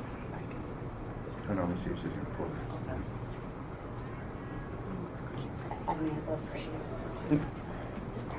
Don't know anything about heat index. Well, Yeah, I feel that it's very difficult for me, just as far as Dade County Farm Bureau and representing the agriculture industry. Yes, we also represent hundreds of thousands of people as Yeah, well. right. But I feel that it would be unfair for me to also speak on behalf of the construction industry. Where's the construction industry? They're right here, and that's why I'm asking. All right. yes, all right. 95. Construction. What do you say? What is Temperature your or? position? I think our issue doesn't lie with the protecting the workers. Our issue with this ordinance lies with the enforcement. We get into that after this question. We got 3 issues we've identified. So you don't care about it's not that you don't care about the question that you have in your industry is the enforcement part. But then if you decide, if you agree with the protections that we are seeking, why should you be concerned about enforcement? Because it allows a government organization to nitpick on any given day, at any given construction site, and with no room or process for an appeal. Yeah. Okay. I agree. It's hot out there. I sweat on the way from the west garage to here. So all right, so we good. I So get so it. we get into the enforcement side. Yeah. Anybody else in the construction area can talk about this 95? Who else is construction? Carlos left? Carlos left. Carlos is Oh. he stepped out for. All right, who else got construction? Can you do the 95? Straight temperature or heat index? No, whatever it is she just read from California, that's what it is. What did you read? What did you read? It says, sorry, I scrolled back up again. They're gonna explain. It's one. I'm sorry, I scrolled down again. County Farm Bureau and Miami-Dade chapter. Oh.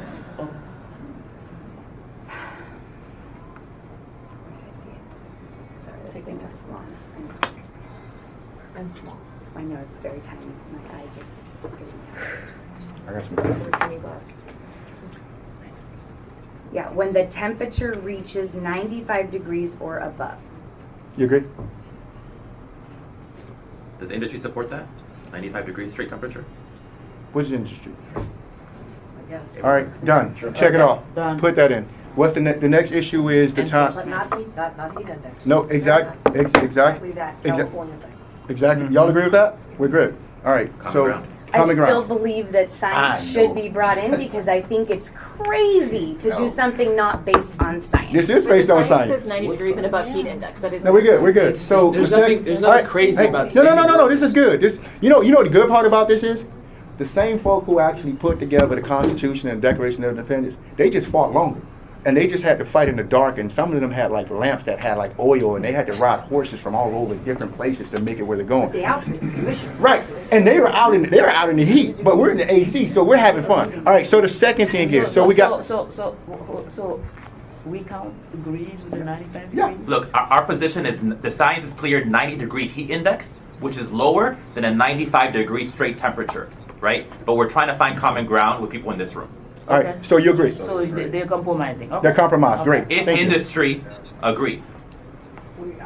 With what? Oh, I mean, at this With point, what? we're agreeing on a temperature. Yes, Okay, so we what's just the- agree- So what's the next we- point? okay, so the temperature's What's done. the next Not point? the heat index, the temperature. Yes. You okay with that? Por favor. You okay? Common ground. Common ground? Okay, we got that? Yeah. Mr. Attorney, you got that? I wrote it down. You sure? Because we're not coming back. All right, Yeah. so now, what do you have an issue with in the enforcement part?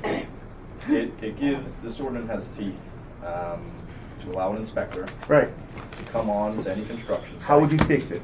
Give me a solution. No fines. No fine. No fines. Hold on. No fine. So basically, you just made this ordinance toothless. Nah, that's not gonna No, work. why That's not the have story it? ground. Why have it? Why have it? Education. We're asking the same question. Why pass it? Okay. Why have it? No, we need to have it.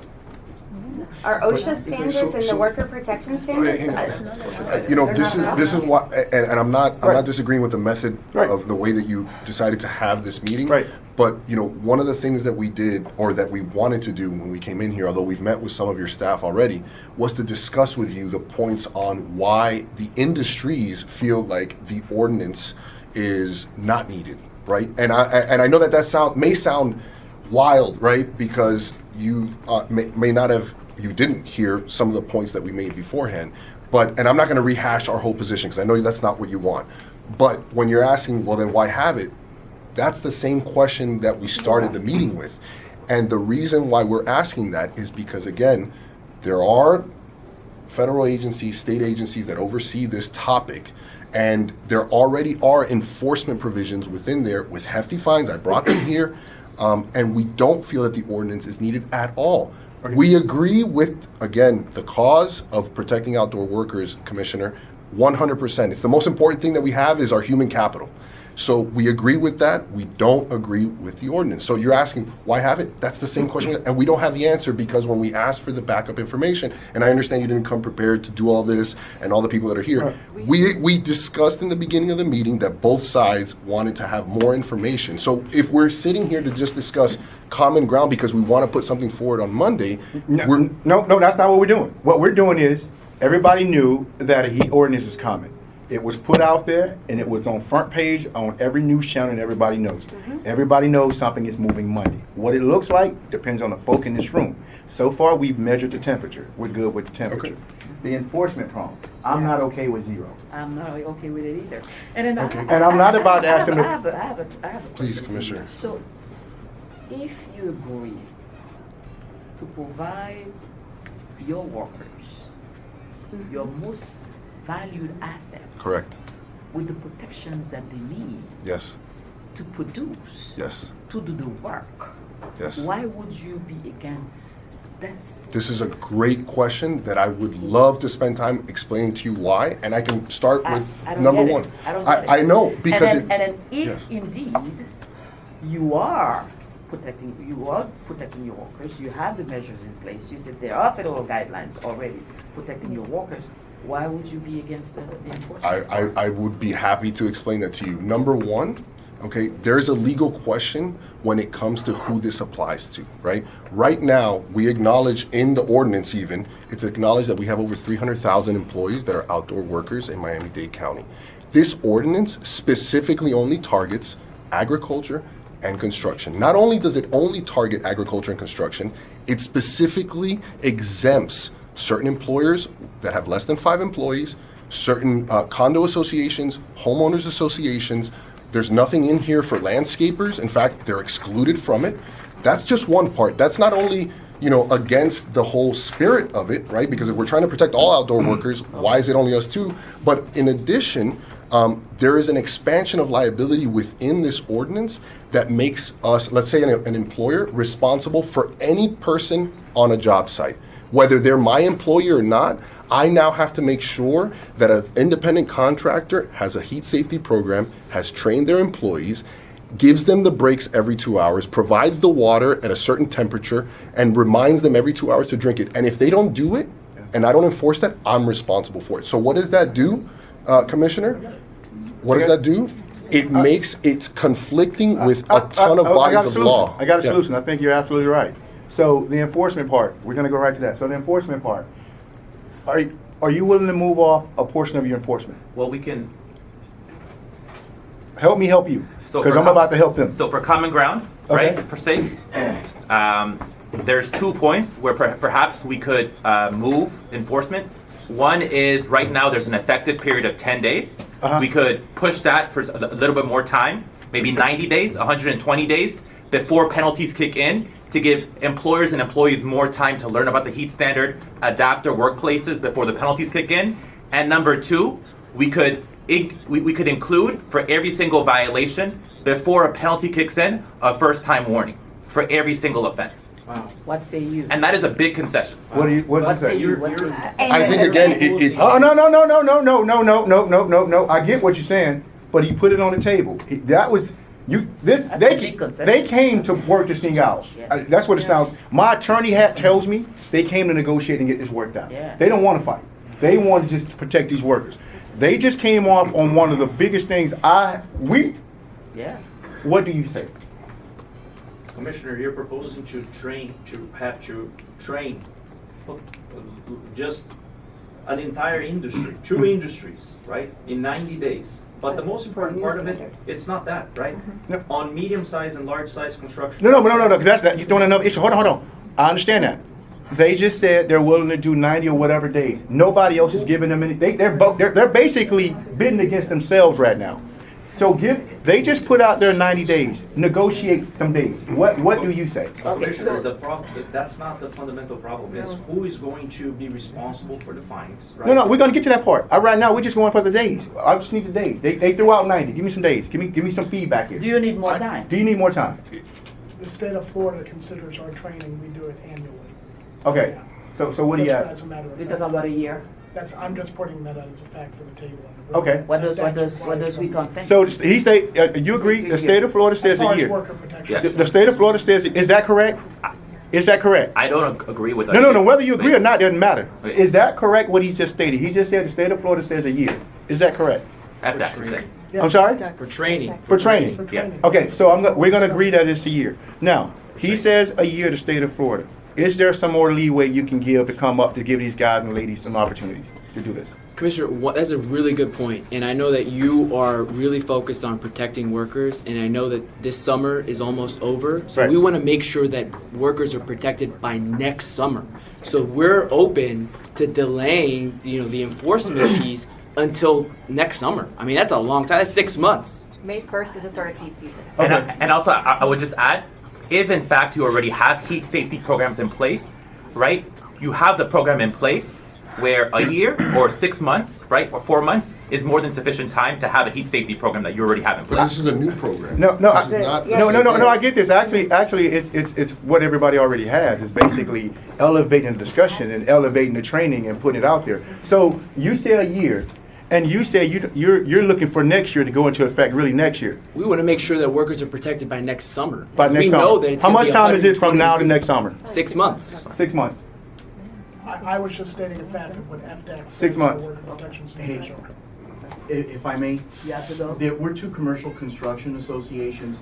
We don't feel that this is a way to move forward on Okay. this legislation. I understand that you're gonna work on it and pass Right. it on Monday.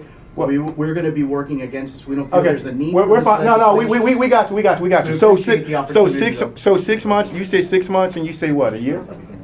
I don't know what they're proposing. They're saying that The effective period for the legislation, instead of 10 days from signing, right, would be 6 months from signing.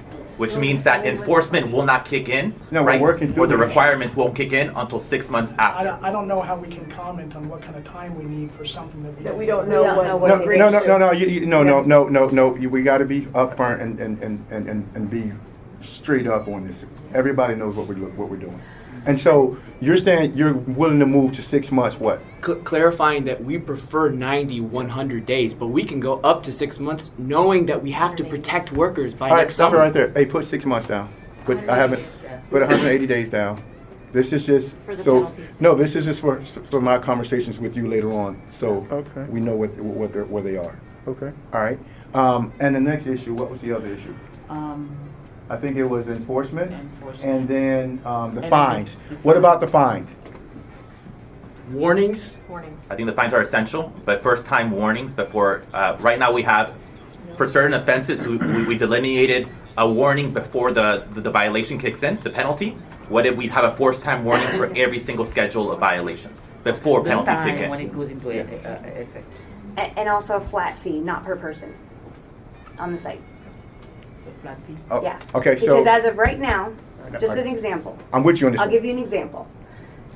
My supervisor mentions at 2 hours and 10 minutes to take your 10-minute break. Something occurs and they are a little bit late. Right. They're reported. There's 100 people on that work site. Right. 10 minutes just to say, hey, don't forget to drink water. Remember, you have to drink water even though you're an adult. That could be $50,000 to $100,000 fine depending on how many people are on that work site. Gotcha. That is a It gigantic is. fine for a slight potential incident. Not saying you're not giving them water or Flat. break, but the timing. So just to clarify, so I understand, Heather, right? Yes. What you're saying. Before we get to that, Yeah. the previous statement. Did you get what they were saying? The previous. First time warnings. Yes, First time warning. first time Across warning the for board. every For offense. every single. Everybody. First time warning. Yes. All right. And now we go And into then to understand the position, you're saying that it would be a violation per day for the entire work site of non-compliance, not tied to the number of individual employees affected by that violation. Well, and I think the word non-compliance is actually a harsh word because this could be, the way that the penalties are written in here, it could be incidental Okay, so non-compliance. It could be a non-adherence. he said, she said Give me a substitute. non-compliance. Give me a substitute phrase or a substitute word. A substitute word for what? Non-adherence. non-compliance? Adherence. If you want to make it less legal. It's got to be job Non-adherence. site non-adherence. It can't just be, you know, That supervisor that's for right. that And team. then mommy says, you didn't drink enough water, and then some heat inspector says, Yeah. oh, fine you. But we just did the warnings piece also, I think that addresses So, that. but she's right. So what about job site? And I think some of that could just No. come down to, some of those fines could come down to taking pieces out of this legislation, and that may adjust some of that. After a warning, sure, but there's major pieces that must be removed that wouldn't even be a fine. No, we're going to get that. We're going to get that. But this, I'm not asking. What you're doing right now, you're not agreeing to the legislation. Exactly. What you're Because basically doing is giving us your feedback so we can craft the legislation that encompasses all the discussions at the table. So now, non-compliance, that word can't exist in there, right? And she's saying job. What did you Job say? site. Job site. Compliance. Job site. It's got to be a job site.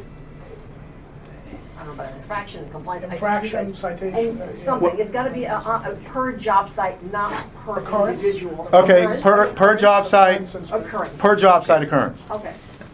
We want to specify, like, this is not our position, right? But in terms of, just so I'm clear as to what we're negotiating around, you're saying that if there's a violation of one offense, there's a schedule of offenses, say it's the lack of a heat safety program as one of the violations, if there's that worksite violation over a period of multiple days, right? Each individual day would be a violation, but the number of workers, right, doesn't factor in to the number of violations. So it's one violation per worksite, not violations per employee.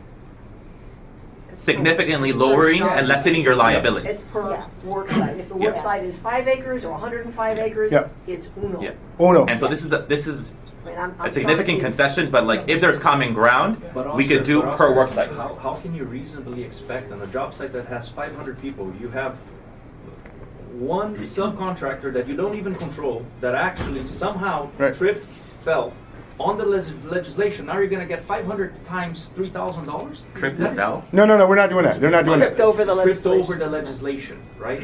It is so unreasonable. No, of a give me request the that it's- solution. And it's not gonna solve your problem. Give me the solution. Right? Commissioner, we've already conceded once again No, to I know. agree to what they say. So we could I think we should move on to the next piece. Well, that's my president. He knows the That's what I'm saying. justice. He, There's multiple- the guy, no, he's, and there's- I trust his judgment on And this. you should. So you're saying per site? Yeah, sure. But they've agreed. They've agreed on that. This is like Okay, WeCount so we good? So let's move on. All right, so we can move on. So we count. Per site, per offense. I do have a question. Not per employee. How do No, you? no, hold on. No, now you're walking it back. No, so what would you see? You said per site? Yeah, per site, right? So if you have a site location that is in non-conformity, you should pay one fine, right? Okay. We And- on the and the same token. agriculture side, we have to disagree with that because of the landscape of Florida City and Homestead, a lot of companies have sites on different location. Right. There's even smaller lots that have an acre and a quarter here and an acre and a quarter there, or there's sites that have 5 acres here, 50 acres there. So to say that it's the same company umbrella that's doing that on one ownership. So how do we fix that? Okay, hold on. But first we're gonna agree with the one umbrella of the per site. One site. One site. Now, what she's saying is, what happens if you have the same company that's traveling to different locations that's not contiguous? So, how do we fix that? Yeah, so we're familiar with a lot of those nurseries. But how do we fix it? You could try to have the worksite violation be tied to the company, right? And Does that work? And the areas within that company. Does that work? It's with the company. Tied to the company. Make sure you tie that to the company. All right. So we only got 2 more things. I think we're almost out. Well, we might have more. No. I think the last thing was the day, the timeline. The effective date. 6 months. We 6 said months. 6 They gave months. them 180 What days. do you do? That's good. All right. You said there was some things that need to come out. We have some major things. The liability with the contractors, subcontractors, and putting and using that as the. Okay, let me. So That's the theoretically gone now with the per site, no, Yes.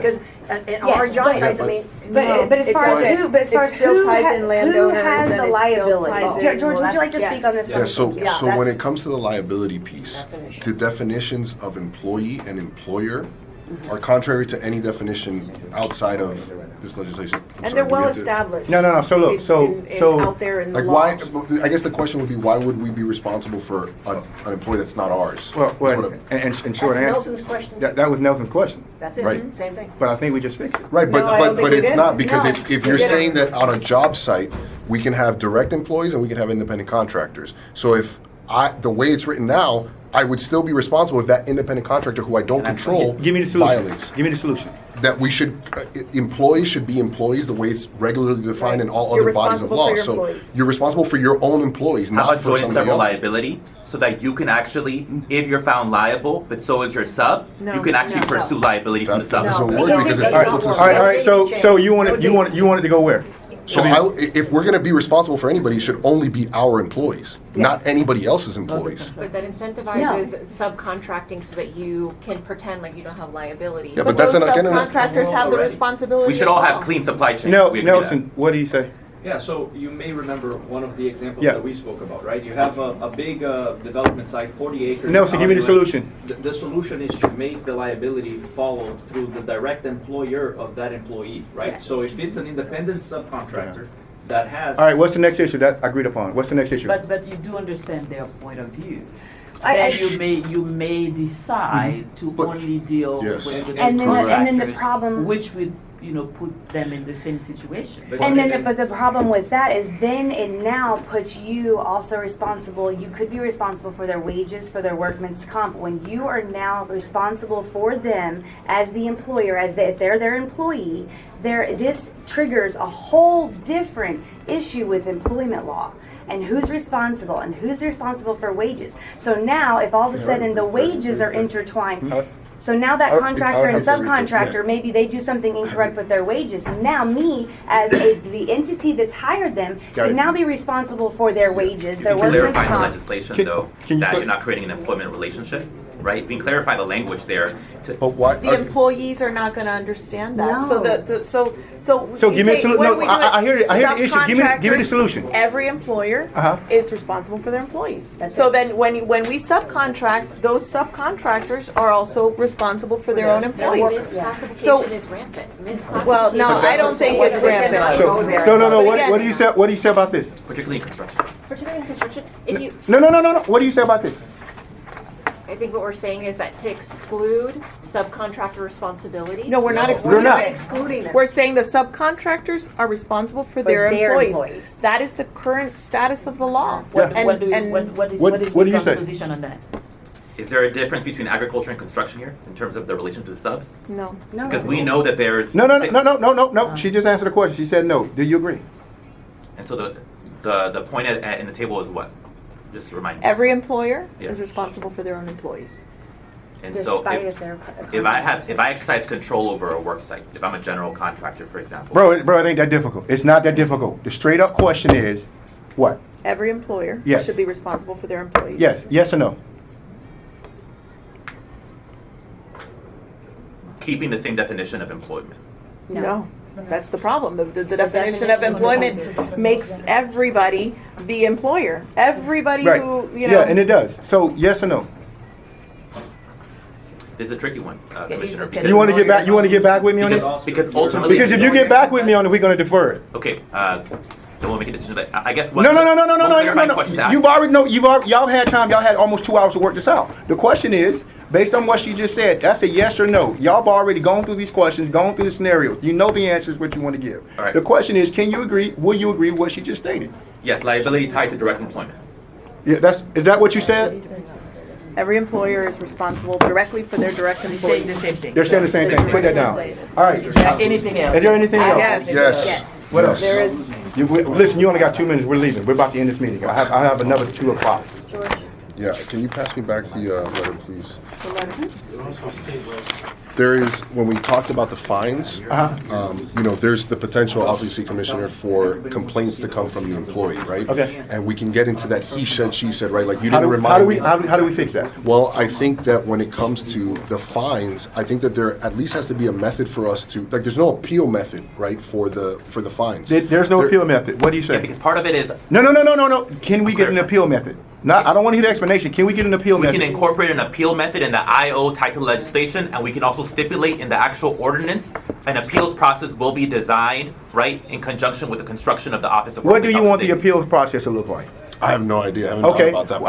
I'll work. But you want the appeal process? There has to be, I think. Right? You're gonna get it. You're gonna get it. I'll work with the So- lawyer on the appeal. Give me the appeal. With the lawyer on that. That's what it is. There's also, and the I pronounce this word terribly, acclimatization period. I think that it should be noted, obviously, that our industry and people that work for us either live here, have worked in the industry before. So I think it's a little bit, there's a lot of vagueness around how they can Give me the solution. acclimate.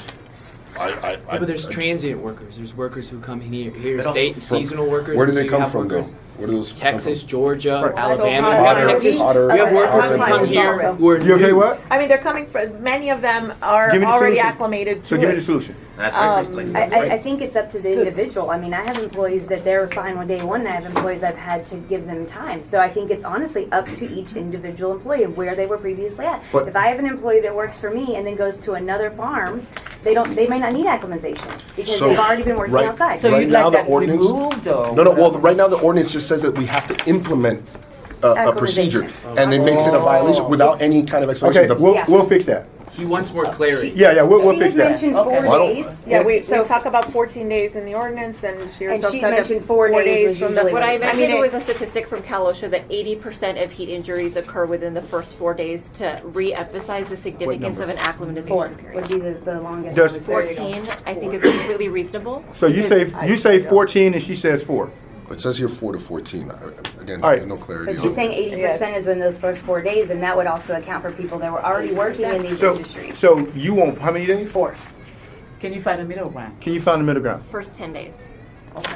All right, so she came down, she was, First 10 days. For she special was at observation. 14, she came down 4. You were at what? 1 week, 5.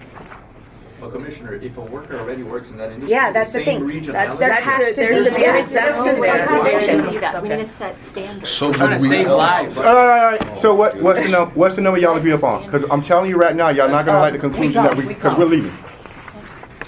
Middle ground. I think 10 days is the middle ground for acclimatization. I think we understand the science is clear. And you You say need five- acclimatization. And I think that if they are working in a previous site of the same industry, They should know. have Yeah. it should be 0. So what number?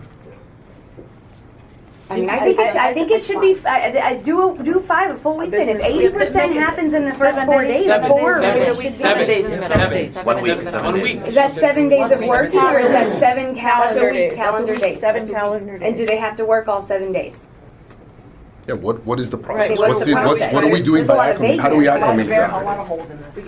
7 calendar days to start, and I think what Oscar already mentioned is that some of this comes in the implementation with the office. Right. And some of that we can't have all of it in the Right, legislation, but I right. think 7 days in terms of an acclimatization period. 7 working days? is Another fine. concession. Cutting it in half. of what we have. 7 calendar days. With Okay, with the preclusion that if they were working in a previous site of the same industry, that they, I mean, if they're already an outdoor worker and they're going to a They nurse should know. winter, there should be They should already know. 0. All right. Should be All right. But we also understand, like, that defeats the purpose, right? It does. Because if a worker, It does. right, goes the first day to work and then doesn't show up for 6 days and then is returned afterwards, right, it defeats the purpose of having acclimatization practices so the body can get accustomed to being exposed to extreme not heat. what she's It should be 7 working days, That's not what 7 she's days saying. exposed to extreme heat. And with that same comment, if they go on vacation and then all of a sudden now, do we have to reacclimatize them because they've been on a week vacation So what somewhere? number? I mean, there's, what, it's there. we'll work out that with the attorney. But what number? Yes. Proposed 14 Yeah. originally, It how about feels- 7? It feels like as No, long no. as we have So- the no. protections Okay, in place, so what do we say? don't need Listen, what do we say? this. 7? Because this meeting's come to They an would be end. for 7. They agree for 7. But with if they were from this one industry moving from job to job, there's 0, and then also this can't include like going on a vacation or things like that, because if you're gone for 7 days now, as the acclimatization starts again, These when they are come back. details that can be worked out. These no? are details. But- In the IO, I these should be worked out in the understand that, IO. WeCount. And it's WeCount. These are new details and that. newly reassigned Got workers. it. We don't mention anything about vacation. So I just So want to what does newly reassigned mean? No, we're good. We're good. But 7. newly- Go newly reassigned is very important. working And it's also 7 special observation. 7 We're not working adding days, anything and then when we extra. do the implementation, when we do the IO, we'll put in some of the language that she Okay, brought up. and All right, this is it, guys. This is final Time out. issue. Implementation ordinance is something that needs to be hashed out with you all here, okay? I don't Yeah. think we want to walk away from here saying implementation ordinance, the IO is going to be fine, and then these folks have some issue, we got an issue, the Yeah. ag folks do, the Yeah. outdoor, not having it. I got it. Okay? We work So- too hard here. So now we got the 7 working days. What's the last issue? Because we're gone. We're out. What's the supervisor? There's one more. The supervisor, there's an issue in here where it's supervisor, but it can't be a supervisor, like it can't be passed on. Who is responsible for saying every 2 hours, hey guys, you need to drink water? Who do you want to be responsible? Who do you want to be responsible? Honestly, I want the employee to be responsible. So you put it on the employee. The employee should As long be as we're- responsible. we as well. actually If we want are them providing to the water, have shade, and the rest. I don't want We to have we have members what about who have putting it in asked your for water guidelines? breaks Yeah. and been What about the employer putting it in their guidelines Of the person that, to the employees that they must take this? How about that? What we want to ensure is that an employee can ask for a break, because we have many members But who've you have asked the for a break and been guidelines. denied. And We have- so don't you have handbooks? Don't you have guidelines that we you all have? have handbooks and guidelines, but that's. So what if And we put it in the I think guidelines? I think we all agree that employers should exercise some level of control over their employees' safety and their well-being. And we do. And we do. Somebody They to do. drink water. So how do we fix that? How do we fix that? To provide, and provide them the break to drink it. Right. Allow for education that employees, as needed, will start to recognize signs and ask for a break, and it's given. Okay. Instead of, arbitrary, I mean, there's a concern that with a 2 hour. No, hold on, because we're leaving. We're about to end this meeting. So, what did you say? What's the conclusion there? The employees as needed can drink water. As needed. As needed. And it's in your handbook.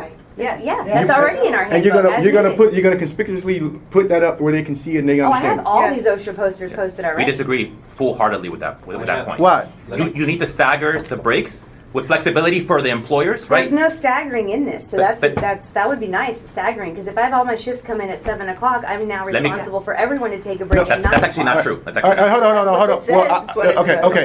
That's No, what it is. Very critical point, right?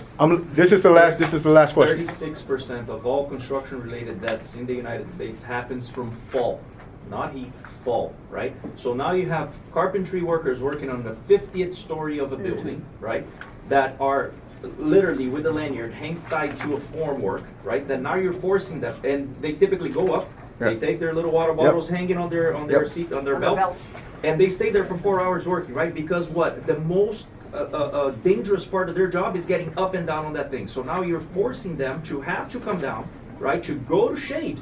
They don't want to do that because it's very dangerous. So by imposing these, enforcing that one has to do it instead of making it. If they want to, an employer should have to allow them to take the break. But the moment that you force it, you're actually potentially creating a more dangerous situation. For some. For some, WeCount, correct. what do you say? Give What do you no say? explanation. Give us a solution. I need the solution. So Marlon can write this down. The solution is to clarify that the periods can be staggered. They can overlap with meal periods that happen during the workday, and that the workers have a legal right to those breaks, to access those breaks, and cannot be denied them according to a scheduled time period that's offered in the legislation, which our proposal is 10 minutes every 2 hours. And that's where the staggering is impossible, because then you have to change your employment shifts to be able to stagger. If everyone comes in at 7 o'clock on a job site, with every 2 hours, there is no form for staggering. So what do you do now to offer workers breaks? I let them take I have lunch breaks that are scheduled, and if they need to drink water or sit down, they're allowed to at Run any to the point. restroom, whatever. For how long? As long as they need. As long as they need to drink that water and Under get back shade? to their job. Under shade? Yeah. We have trees in our fields, we have barns. Yeah, absolutely. I'd love to have you guys out. I'll show you. Yeah, and again, in our industry, it's very similar, right?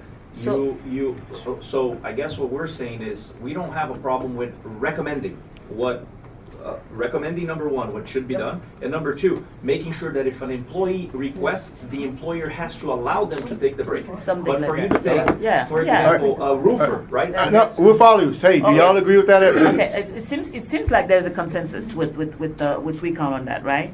You said your issue was you know of employees who deny breaks. Yeah. Right. That's not evident to us. And that solves it, right? Because an employer All right. cannot. I would like to know. How do we protect in this legislation the workers, right, who want a break and are being denied it? Are they legitimate business owners? How do you regulate for the one I mean, I want to know. That's how- Why not? I don't quite All right. understand. So Marlon, we just heard. You got that? Marlon got it. Okay. What else? We do have one other thing here. On page 20, it talks about officers, principals, directors, partners, managers, division shareholders, and other public traded corporation or other organizational elements of any entity that is subject to subparagraphs. Yes, It sir. leaves the liability Yeah, to yeah, people that's- that don't Wide even, open. that are possibly just But I like think we got that because I think we're saying that the only liable people are the Yeah, we the employers. direct employers. So that piece as well. Right. I would assume that that's gonna be- As she That's gonna says, be out. her sister-in-law is an officer, does not Yeah, participate in the she's- business, she she doesn't work shouldn't there. be cited or. Yeah. I think y'all would agree with that, right? Or fined. Yeah, they're fine. They're good. I think that was solved. They're good. Go on They're as good. well. We All right, guys. have We to gotta go. go. This Tell me meeting is what section concluded, was Madam That Clerk. was page you. page 20, Well, section thank 3. you all. Thank you all. I just love I it. do It just seems want. like we you know. I mean, I look forward to seeing it, but I do not think that we're going to agree with this ordinance still. Okay. And I would kind of. Despite everything we just said, Like I said, I'd love to, we'll see. All right, we have to see what it I need looks to like. see what it looks like when we get here. If it's, well, So why do any of this? Yeah, why have any Why- concessions at all? Why concede? Well, because I think we think it was But important for that's you what I'm guys to saying. also understand what we're doing. Okay, but no vote can be made without seeing what's written, is what I'm saying. I mean, can you not agree to that? You'd like to read it as well? I think you would. Okay. Well, thank you for. Thank you very much for your Thank you, time. commissioners. Thank you, Okay, Commissioner. all right. Thank you, Clerk, for your work. Thank you so much. Okay, you said it was Oh, I'm so sorry. page. Yeah, don't give the section number, because otherwise the Yes. Yeah, the pages may Yes, no, no, change. it's okay. Yeah. Section I 22A11. know the tensions got high. Okay. Section F. F3. So really, that whole section where they talk about expanded liability for anybody and everybody. Okay. And the other portion of that comes in on page. She is famous. Here you go. In the event that we can talk, you know, we're always open to conversation.